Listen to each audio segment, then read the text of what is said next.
Hey Jen, I'll give those boys $3 if they can catch the cricket that's making noise back there.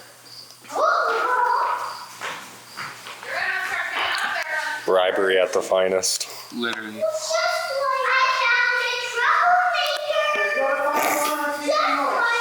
On the set? Slide on the set. Oh, is this my new Wastegate? That's a new old Wastegate. Is it a 44 mil? It is a 40. Ah.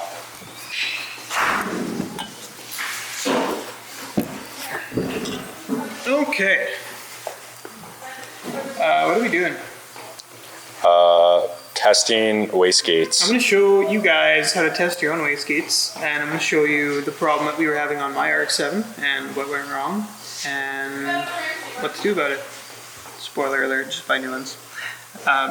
Okay, so I've got two of the older TurboSmarts here, and these are both Compgate 40s. I've got the pair that I just brought off my car now. I got some brand new ones in a beautiful red finish. These are Gen 5s, these are, if I had to guess, probably Gen 2s. I had them on my car for 7 or 8 years, long time. They worked good for a while. The design has definitely been improved. So what I want to show you right now is how you can test them out. One really nice way to do this is if you have a coolant system pressure tester, which you should really have if you're going to be a serious hobby mechanic. It's a very nice tool to have. This and a vacuum bleeder, I would recommend buying both. But in this case, we're just going to hook it up to the bottom diaphragm port here. So when we increase the pressure here, we're actually going to force that diaphragm up, and that's going to pull this gate open. So here's an example. I'm going to dial up the pressure here. So we're going up. This is also, by the way, if you want to find out what PSI spring you actually have without opening it up, this is how you can tell.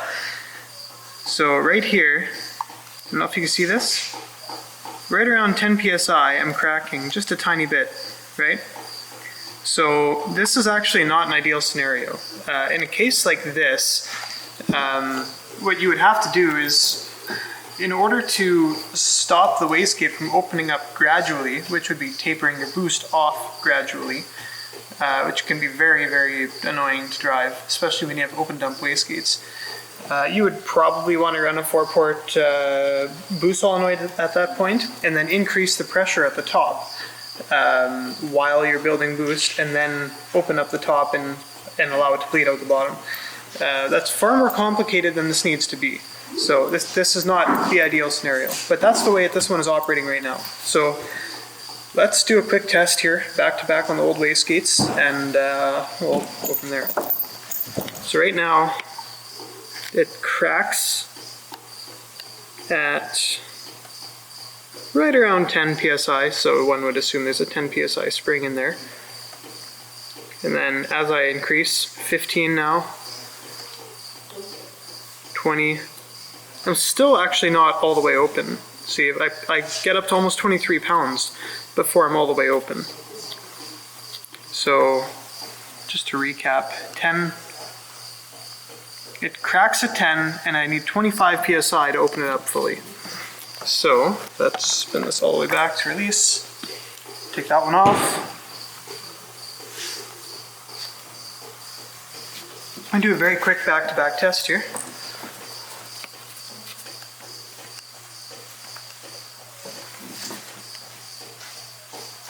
So right around, nothing yet. There, now we're cracking on this one around 13. But same thing, it's very, very gradual. And I don't know if you can hear this. I'm going to try and shoot it up quick so you can hear this, I hope.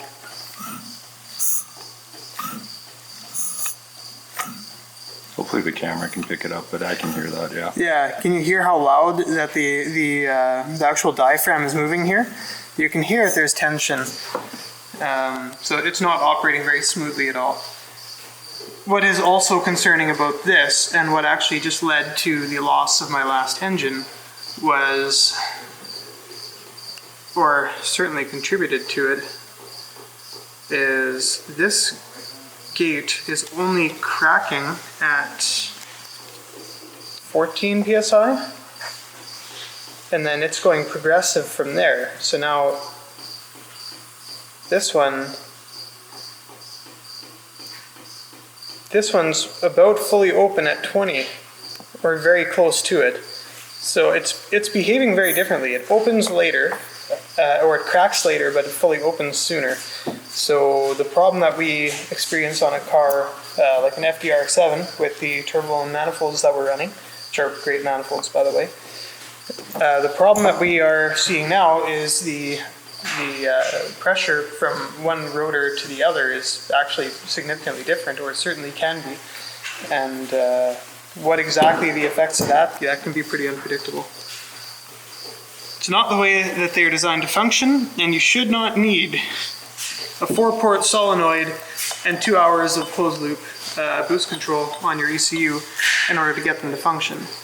This is our brand new comp gate 40 from TurboSmart with a 14 psi spring in it. And I want to show you the difference in how this operates and why, if you're having some of these issues, you should really take this out and test it. So I'll pull this hose out of the way for you.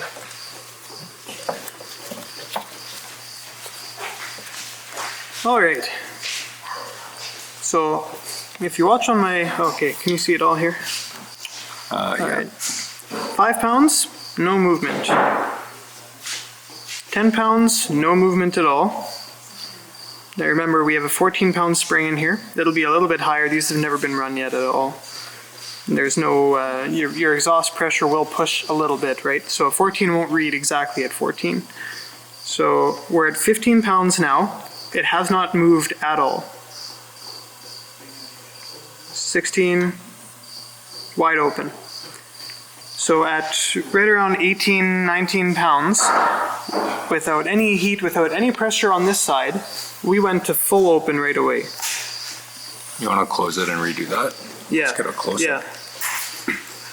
So 15 pounds, 16, 17, 18. When I hit that trigger, it goes wide open immediately.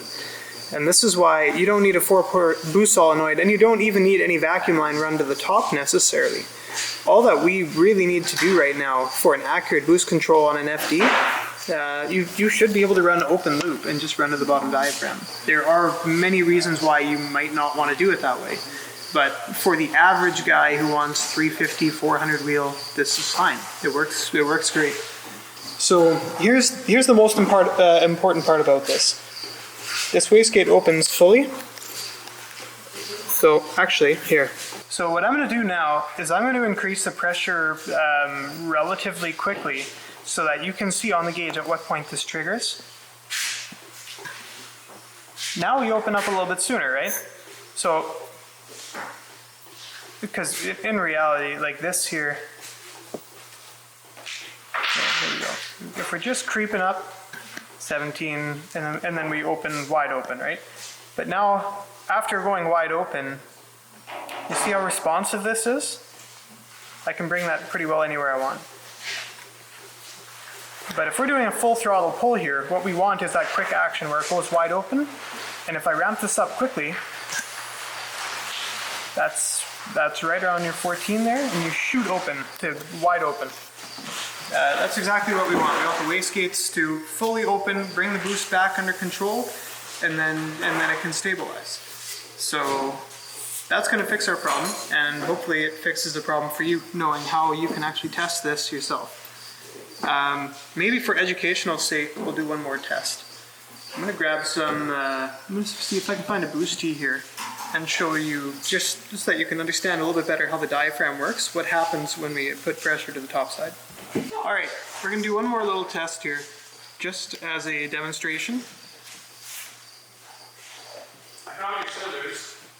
It's one thing for me to just tell you that if I give boost to the top port and the bottom port that nothing is going to move, but if you're visual like I am, then you might appreciate seeing it live, how that works. So, what I've done here now is I've connected the bottom port, which will push the diaphragm up, and the top port, which will push the diaphragm down. to the same boost source. So once again, if we turn this up now, whereas before we opened right at 14 psi, that sneaks, okay. This time I go 15, 20 psi, you can actually hear the air coming out of the diaphragm ports, but we have no movement here at all. And all we have to do to change that is to create a pressure differential here where there's more pressure on the bottom than the top. So as soon as that bottom pressure overcomes the spring at 14, there we go, we're open. So hopefully that helps you understand a little bit better how your wastegate actually works. And that's all I have to say. Science. Gotta stay messed up cause I'm stuck in the lane. Messing with a 2-4, riding big toes. Man, yeah, wanna kill